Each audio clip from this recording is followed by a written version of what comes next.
The wine glass in front of me glistened under the flickering light, but my eyes weren't on the glass. They were on her.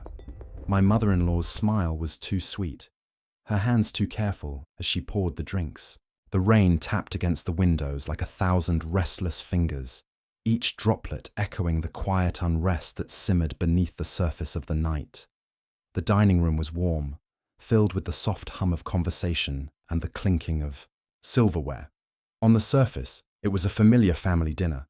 Laughter here, polite smiles there, a roast slowly losing its steam in the center of the table. But beneath the polished tablecloth, beneath the carefully arranged dishes and the forced warmth, something far colder flowed. She sat at the end of the table, hands wrapped loosely around a glass of wine, her expression carefully neutral. It had been years of enduring the same routines, the same snide remarks wrapped in politeness, the same undermining glances that only she seemed to notice. Her mother-in-law, seated just opposite her, had always been a master of the subtle knife, compliments that cut, questions that accused, kindnesses that demanded a debt in return. Tonight, however, felt different. The first sign was the look, a brief flicker of the eyes, too quick for anyone else to catch, as her mother-in-law placed the glass before her. A new bottle, poured just for her, though everyone else still sipped from the one already opened. It was small, barely a detail, but after years of navigating these quiet battlefields, she had learned to read every move. Her fingers hovered over the stem of the glass. The room buzzed around her, small talk about the weather, the new neighbors, a story about someone's dog at work. She smiled faintly, nodded when expected, but her attention never left that glass. The color was the same, the aroma no different, yet something in her gut whispered caution. She remembered the whispers, the small warnings others had given her, how her mother-in-law had a way of controlling situations, of making things go her way, even when no one could quite explain how. Tonight, that whisper felt like a warning she could no longer ignore. The rain outside thickened, streaking the windows in uneven lines. The smell of roasted herbs filled the air, mingling with the faint perfume that always clung to the older woman's clothes. It was all too familiar, too normal, and yet the normality itself felt staged, like a curtain drawn to hide the real act. When the moment came, it was quick and quiet, a turn of the head, a distraction as someone recounted a story from work, a clatter of cutlery that drew every eye but hers. Her hand moved, steady and sure, sliding her glass slightly to the left, her fingers finding the untouched one near her, mother-in-law's plate. It was not a grand act of rebellion, not a declaration shouted into the room, just a silent exchange, a choice made in the span of a heartbeat.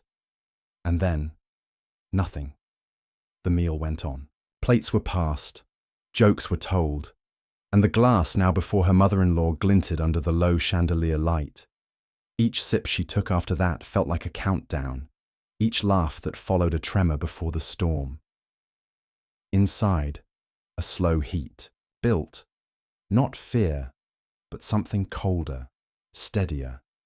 Years of being overlooked, dismissed, blamed for things that were never hers to carry. Years of enduring the subtle war waged across dinner tables, in holiday invitations, in the quiet disapproval that shadowed every choice she made. Tonight, the battlefield was the same. But for the first time, she held the upper hand. The storm outside rumbled, a low growl against the dark. The hands on the clock inched forward, marking the passage of a dinner that would soon be remembered for more than its recipes. Her mother-in-law reached for her glass again, her fingers tapping against the stem. A faint sheen of sweat had begun to gather at her temples. Not enough for anyone else to notice, but enough for her to mark the beginning of something shifting. The house was warm, almost too warm, and the air thick with the weight of unsaid things. Each breath she took felt deliberate, each glance calculated. There would be no outburst tonight, no scene to draw attention. There would only be the slow turn of the wheel, the beginning of a night that would no longer belong to those who had always held power over her. The glass was nearly empty now. The roast was half gone. Laughter continued, though quieter now, thinner around the edges. The rain pressed harder against the glass, and somewhere outside, a car passed slowly through the wet street, its headlights casting brief, sharp lines across the room. She leaned back slightly, her hands resting in her lap. There was no satisfaction yet, no victory in her eyes, only a waiting, a watchfulness that had been honed over too many years of being forced into patience. This night was only beginning. And though the table looked the same, the food the same, the smiles rehearsed and familiar, the balance had shifted. Quietly, invisibly, irreversibly. The storm had found its way inside, and it would not leave without leaving a mark. The clock ticked past 9 as the dinner wound down, its rhythm a quiet metronome to the unease that had begun to settle over the table. Plates clattered as they were cleared, laughter echoed more hollow than before, and the air hung heavy, as if the rain outside had seeped in and dampened every corner of the room. She watched from her seat, a silent observer, as the woman who had once dictated the tone of every gathering began to shift uncomfortably in her chair.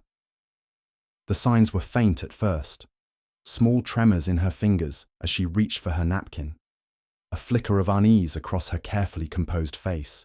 The glass she had swapped now lay empty, its rim smeared faintly where lipstick had once rested.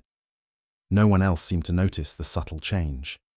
The chatter continued, the clinking of cutlery now replaced by the scraping of chairs as dessert. Plates were set down. But she noticed everything. Years of being underestimated had taught her the power of watching closely. Tonight, that patience bore fruit. She had not planned the evening to unfold this way, not in such exact detail, but the opportunity had been given, and she had taken it with the same quiet precision with which she had endured every slight, every whispered insult, every dismissal that had been handed to her over the years. As coffee was poured and the storm outside deepened into a steady roar, her mother-in-law dabbed at her temple with a napkin. The colour in her cheeks was fading, replaced by an ashen pallor that did not match the warmth of the room. Her movements grew slower, her sentences clipped. Those seated nearby asked if she was feeling all right, and she waved them off with a dismissive flick, but her hands betrayed her. They lingered on the table, gripping the edge as though the wood itself could steady her. She sat quietly, her own cup of coffee untouched, her gaze following every twitch, every falter. This was not about destruction, not in the way one would imagine revenge to be. It was about balance, about letting a force long unchecked taste the edge of its own weapon. She did not feel the need to gloat, nor to rush what had already begun. The clock struck 9:30. Rainwater coursed down the windows in relentless streams. Somewhere in the house, a vent rattled, the sound cutting briefly through the uneasy murmurs of the table.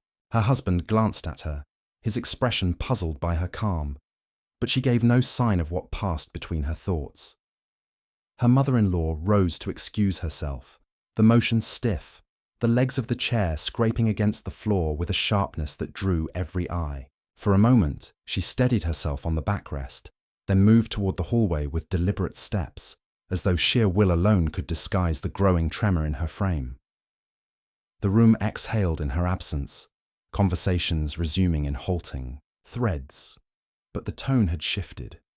Something had been felt, even if no one could yet name it. She sipped her now cold coffee, her eyes never leaving the doorway through which the older woman had disappeared. Minutes stretched. The storm outside lashed harder, a flash of lightning briefly illuminating the dimly lit hallway beyond.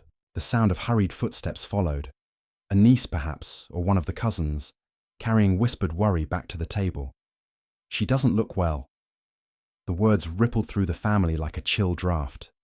Questions rose, chairs shifted, but she remained seated, her expression the picture of concern, though her heart beat with a slow, measured rhythm. There was no triumph in her chest, only the heavy certainty of what was now set into motion. Soon the family dispersed from the table, some to the hallway, others to fetch water or call for a doctor. The storm swallowed their footsteps, the air thick with the scent of cooling food and the sharpness of brewing panic. She stood finally, smoothing the fabric of her dress, and moved toward the living room. There, the windows offered a reflection of the night, a house full of people, yet lonelier than ever. She thought back to the years that had brought her here, years of biting her tongue, of swallowing the poison of polite cruelty doled out in teaspoons at family gatherings. The spiked glass had been an inevitability waiting for its moment. The culmination of too many evenings like this, where her presence was endured rather than welcomed, her silence expected rather than respected. Now, as voices rose and the storm pressed harder against the house, the lines of control began to blur. The woman who had orchestrated every family ritual, who had wielded her influence with quiet precision, was no longer the conductor of this night. She was the disruption, the question no one could answer, the growing absence that left the family. Scrambling, an ambulance was called. Lights flickered briefly against the rain-soaked windows as distant sirens drew near. She watched from the doorway as the paramedics entered, their presence brisk, clinical, unbothered by the emotional undercurrents that ran through the room. Her husband hovered nearby, his face pale, torn between worry and confusion, unaware of the delicate thread that had been pulled beneath his very roof. When they carried her mother-in-law out, wrapped in blankets, her eyes briefly fluttered open, clouded, searching, a flash of something between accusation and plea. It passed, as quickly as it came. The door shut behind them, leaving only the hiss of rain and the hollow echo of a family suddenly stripped of its axis. She returned to the table, now strewn with half-eaten plates and overturned napkins. The glass remained where it had been set, its rim faintly marked, the last trace of a plan she had not announced, but had allowed to unfold with quiet certainty. Outside, the storm began to break, the rain easing into a softer drizzle. The clock struck 10, its chime carrying through the emptying rooms. She sat alone for a moment, fingers resting against the table's edge, and allowed herself a single breath, a moment to feel the weight of what had begun.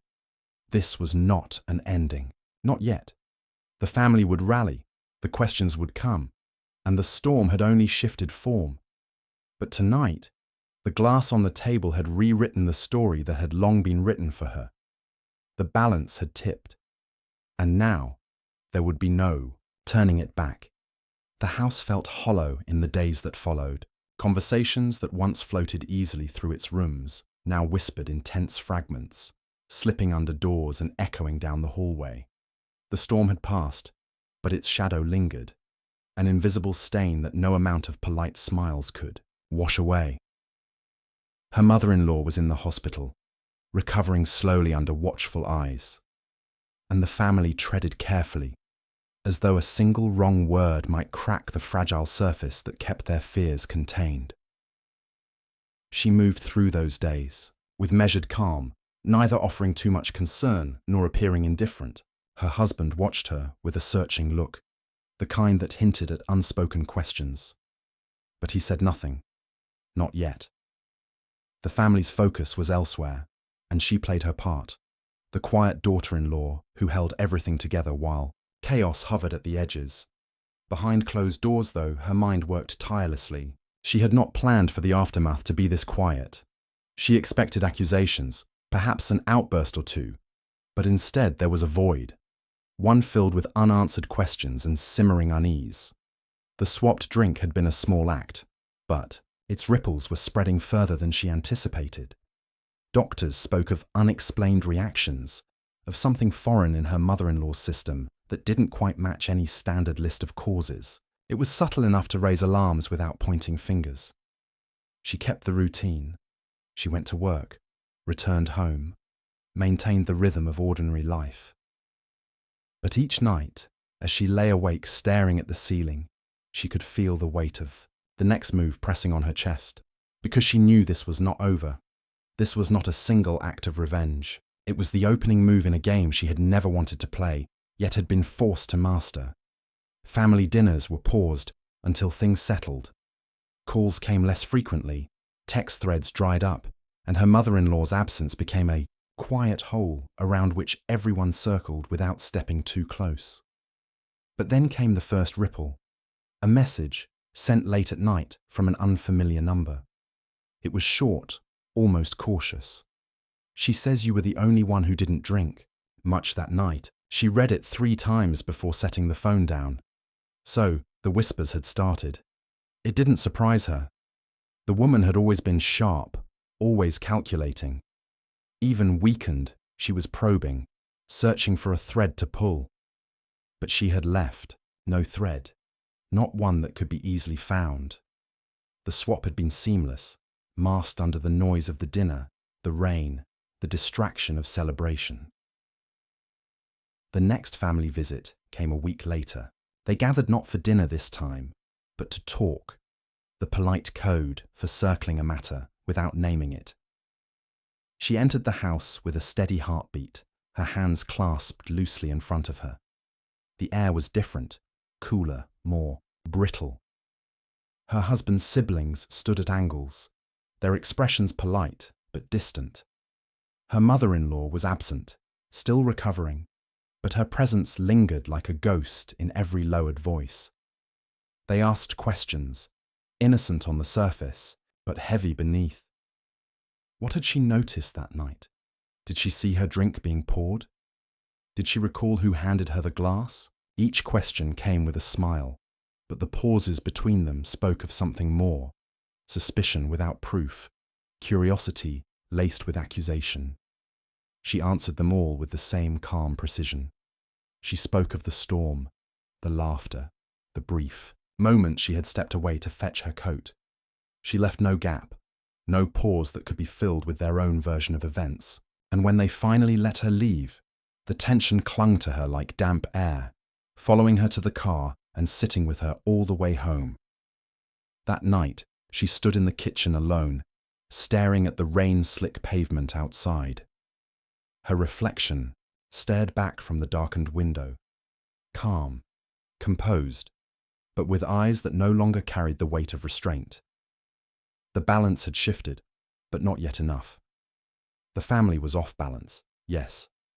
Their matriarch was weakened, but the truth of what had been done, of what had been set into motion, was still hidden beneath their polite suspicions.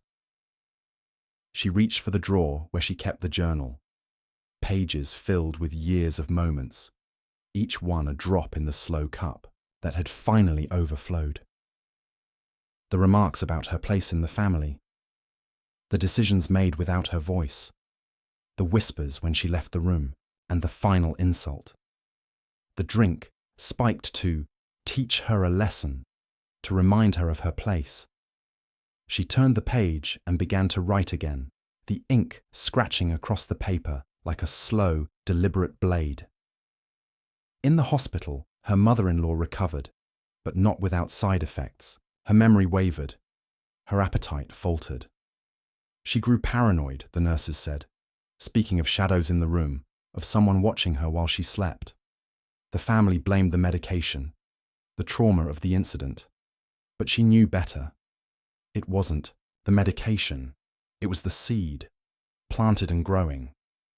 When she visited 2 weeks later, the woman's eyes flicked to her with a mixture of fear and recognition.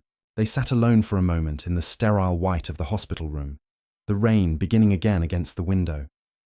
No words passed between them. There was no need. The silence carried more weight than any accusation could. She stood to leave, adjusting her coat, the faintest curve of a restrained smile touching her lips. Outside, the corridor was quiet, the lights dimmed for the night. The family would wonder why she stayed so long. They would ask what had been said, and she would answer as always, with enough truth to be believed, and enough silence to let their imaginations do the rest. At home, the rain fell steadily, and she let the sound fill the house as she prepared for bed. This was no longer about a single evening. It was about a reckoning long overdue, a story that would unfold not in one dramatic act, but in the slow, careful pulling apart of the threads that had bound her for too long.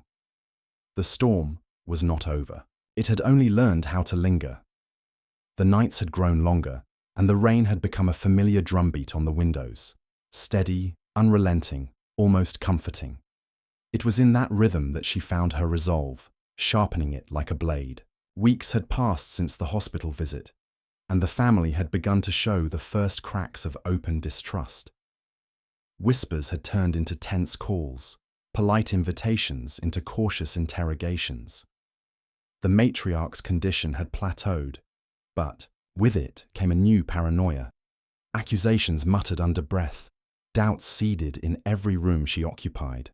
The daughter-in-law moved silently through it all, a shadow among their suspicions, never overstepping, never defending too eagerly.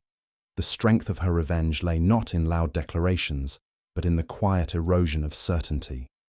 Each day, she let them question a little more. Who was responsible? How had it happened? Why, of all people, had she been left untouched? It was during one of those evenings, late, with the storm curling against the house, that she found the final piece. An email left carelessly open on her husband's tablet from his sister. A plan. They were considering taking control of family finances, citing their mother's fragile state as reason enough to shift power. A maneuver of desperation, thinly veiled as care. It was then she knew. This was never only about her.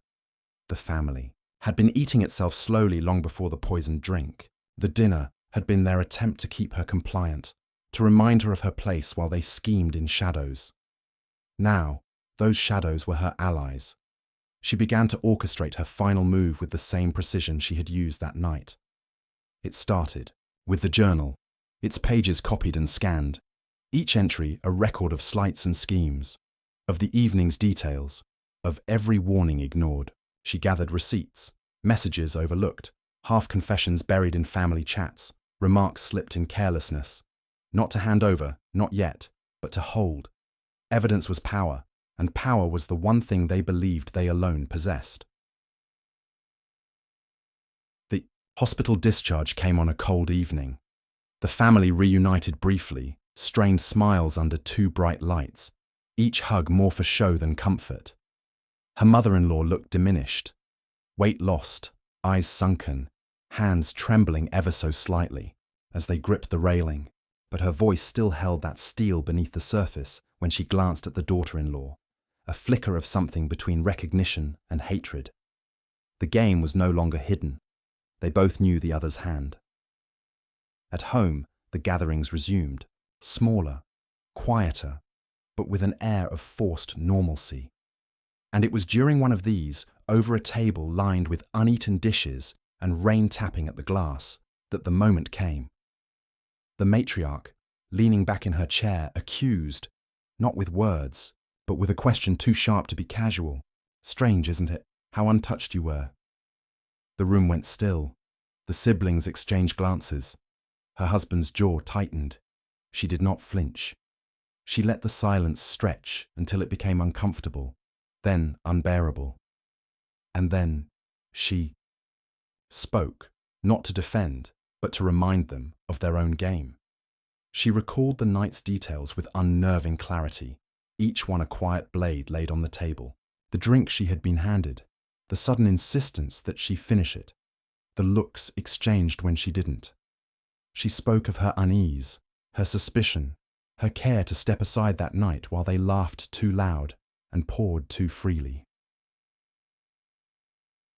By the time she finished, the accusation had turned to dust. They were no longer looking at her. They were looking at each other. Doubt, like a slow poison, was working its way through their veins now. Who had spiked it? For what reason?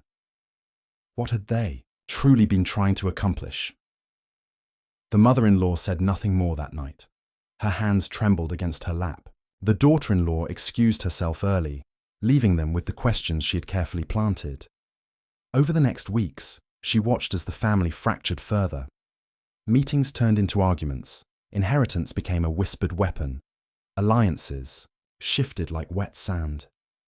Her husband came to her once, in the quiet of their kitchen, to ask if she had any part in it. She looked at him, calm and steady, and simply said that she had survived what was meant to break her. It was enough. He said nothing more. Spring came, the rain easing into a soft, reluctant sun. The mother-in-law retreated from gatherings altogether, her presence now a lingering rumour rather than a force. The siblings drifted, their unity splintered by suspicion. And she? She walked freely through the spaces that had once been hostile, not triumphant, but whole. Her revenge had never been about destruction.